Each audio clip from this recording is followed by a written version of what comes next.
નમસ્કાર વિદ્યાર્થી મિત્રો, ધોરણ 11 commerce Gujarati medium subject SPCC,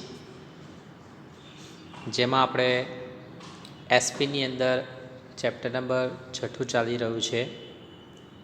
અગાઉના લેક્ચરની અંદર મેં તમને 3 પ્રશ્નોની ચર્ચા કરી હતી, જેમાં પહેલો પ્રશ્ન હતો બાંહેધરી કરાર કોને કહેવાય, એના પછી બાંહેધરી કરારના ફાયદા, અને ત્રીજો પ્રશ્ન હતો ખાનગી નિયુક્તિ કોને કહેવાય.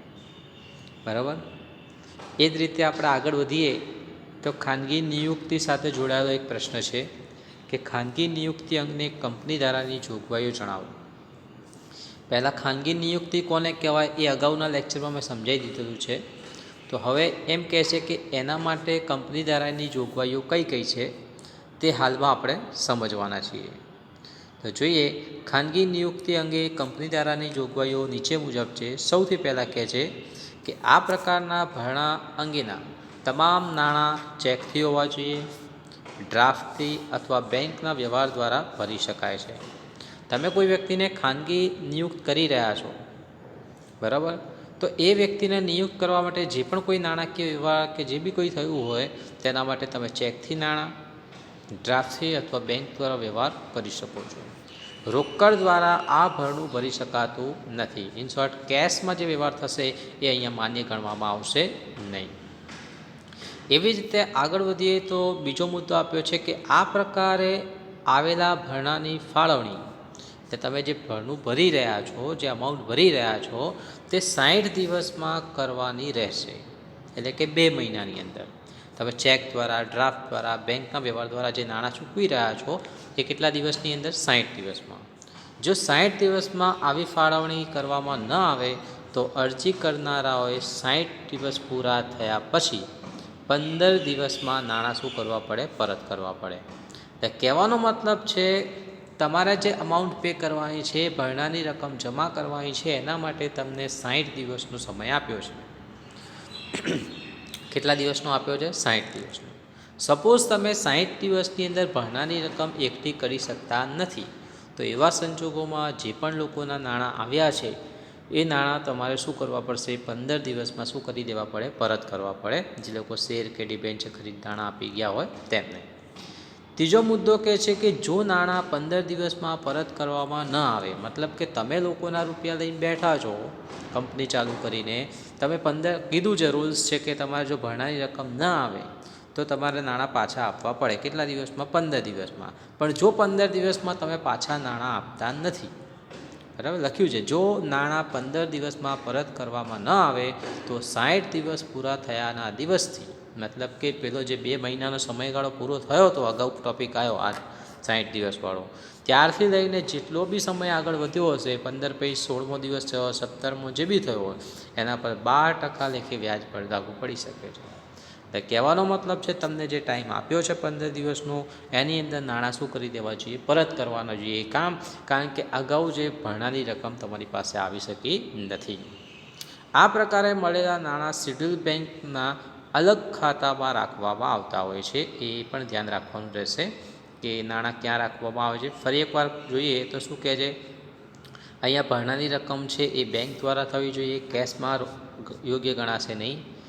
ભરણાની રકમ 60 દિવસની અંદર આવી જવી જોઈએ. જો 60 દિવસમાં ન આવે તો 15 દિવસમાં જે બી લોકોના નાણાં છે એ પરત આપી દેવા પડે.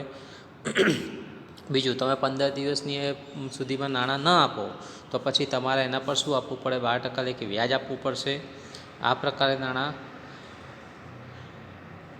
શિડ્યુલ બેંકમાં અલગ ખાતામાં રાખવામાં આવતા હોય છે.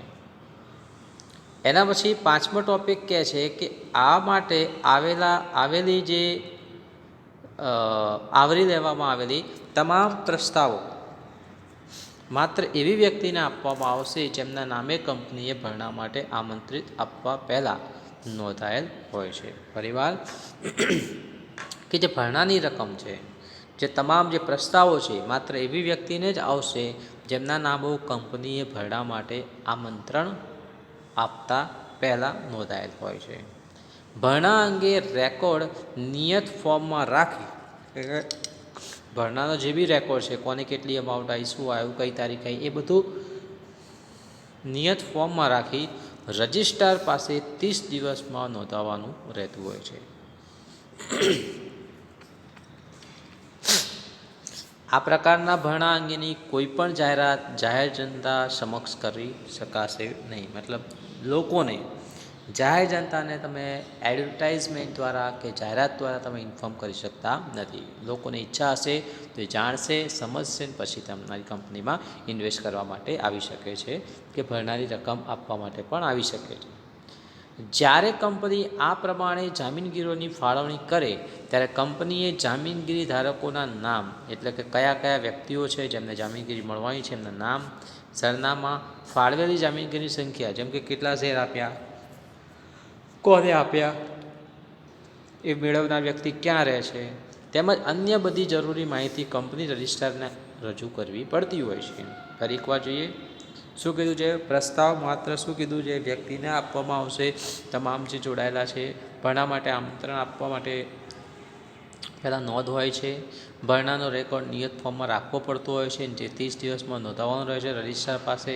આ પ્રકારના ભરણા અંગેની કોઈપણ જાહેર જનતાને સમક્ષ કરી શકાશે નહીં. પછી જે બી વ્યક્તિને તમે ફાળવણી કરી રહ્યા છો, બરાબર, એના નામ, સરનામા, ફાળવેલ જામીનગીરી સંખ્યા, એ બધી વિગત તમારે શું કરવી પડશે, દર્શાવવી પડશે. એના પછીનો પ્રશ્ન છે અહીંયા આગળ કે લઘુત્તમ ભરણું કોને કહેવામાં આવશે. લઘુત્તમ એટલે તમને ખ્યાલ હશે મિત્રો, ઓછામાં ઓછું કહેવાય. કે તમે જ્યારે કંપની ચાલુ કરો તો તમારી પાસે ઓછામાં ઓછી આટલી મૂડી હોવી જોઈએ, એ જ કહેવાય લઘુત્તમ ભરણું. જોઈશું. કંપની પોતાની યોજના મુજબ વ્યવસ્થિત ધંધો કરી શકે તે માટે જે ઓછામાં ઓછી મૂડી પ્રાપ્ત કરવી પડે તેને લઘુત્તમ ભરણું કહેવાય. મતલબ કંપની ધંધો ચાલુ કરવા માંગે છે, બિઝનેસ કરવા માંગે છે, પણ એની પાસે કેપિટલ તો હોવી જોઈએ ને ઓછામાં ઓછી. તે જે ઓછામાં ઓછી મૂડી હોવી જોઈએ, કેપિટલ હોવી જોઈએ, એને લઘુત્તમ ભરણું કહેવામાં આવશે. સમજૂતી જોઈએ. કંપની ધારામાં લઘુત્તમ ભરણાની રકમ કેટલી હોવી જોઈએ કે કેટલી રાખવી જોઈએ તે અંગે કોઈ ઉલ્લેખ નથી, કે આટલી રાખવાની એવું કોઈ ઉલ્લેખ આપવામાં આવ્યો નથી. પણ જ્યારે કંપની વિજ્ઞાપનપત્ર બહાર પાડે છે ત્યારે લઘુત્તમ ભરણાની રકમ જણાવવામાં આવે છે. કે વિજ્ઞાપનપત્ર લોકોને એડવર્ટાઇઝમેન્ટ, લોકોને જાહેરાત આપે છે તો વિજ્ઞાપનપત્રમાં સ્પષ્ટ બતાવવામાં આવશે કે આટલી હવે લઘુત્તમ ભરણાની રકમ રહે છે.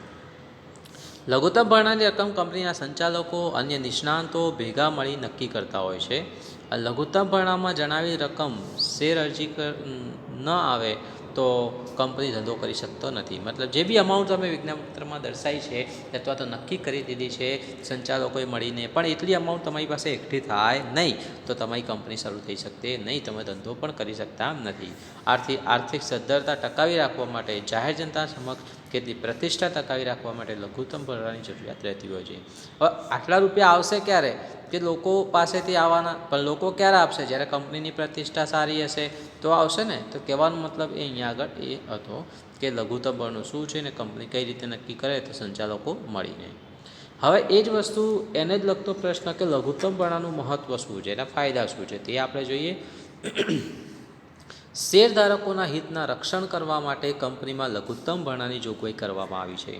શેર ભરણું છે, બરાબર, એને લગતા કંપનીના જે શેરધારકો છે એનું રક્ષણ કરવા માટે અહીંયા લઘુત્તમ ભરણાની જોગવાઈ કરવામાં આવી છે. પછી કીધું કે કંપનીની આર્થિક સદ્ધરતા ટકાવી રાખવા માટે જાહેર જનતા સમક્ષ કંપનીની પ્રતિષ્ઠા ટકાવી રાખવા માટે, ઇન શોર્ટ કંપનીની શું રાખવી છે, પ્રતિષ્ઠા, એના માટે પણ જરૂરી છે.